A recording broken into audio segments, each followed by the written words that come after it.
Hey, quick comment about last Wednesday's class since I received a few messages. Most of the questions, a few of them, were that I went into too much sciencey talk about protein and that they were confused at the end of the class. And so I wanted to make this quick review of what we spoke about, specifically about protein.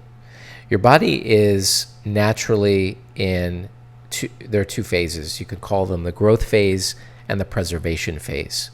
And the growth phase is started by a signaling pathway. And that pathway is activated by either sugar, processed carbohydrates, and also the certain amino acids that are found in animal protein. Now, your priority for longevity is to first get your excess weight and insulin levels down by getting rid of processed carbohydrates and sugars and eating a more balanced diet. Obviously, everyone is going to respond to a different plan, but there is no question that you need to get rid of all processed carbohydrates and sugars, which means all refined flours, which means most breads. So just be conscious of that. Once that is under control, then we can take a look at your protein. Obviously, I'm always a fan of increasing plant protein because you can still get muscle preservation, but keep in mind that what happens is when you're not activating either of these growth cycles, your body is in a preservation state for a longer period of time. The key is, of course, that you need to continue to exercise, one, to preserve muscle mass, and two, you have to recognize that you need careful protein planning by age, which means that as you get older, your need for protein increases. You need to be able to maintain muscle mass, and for some people who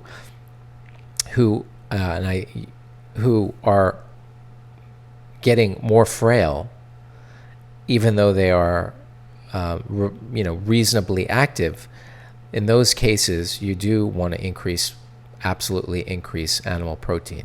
But keep in mind that if you're eating whole foods, whole unprocessed foods, you're going to be getting a good amount of nutrients that are going to be able to mostly support you as you get older. The issue occurs is that as you get older, you also end up consuming less calories, and therefore the nutrient density that we spoke about 2 weeks ago, of the foods needs to be as high as possible. So again, you need to avoid these processed carbohydrates.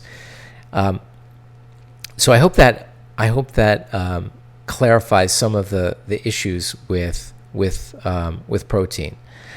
One of the things is that fasting is something that can be very helpful in this, because as I said, we want to switch into the preservation phase, and there are ways of mimicking fasting by just avoiding a certain amino acids and foods, and watching calories. And we will talk about all things fasting, and even fasting with food, which is otherwise known as fasting mimicking diet. In other words, crafting a diet where on periodic basis you are not activating these particular nutrient sensing pathways, so you don't have to deprive yourself necessarily. And we'll go into a little bit more about other types of fasting historically and what those had. So I hope that clears up a little bit of the protein confusion. And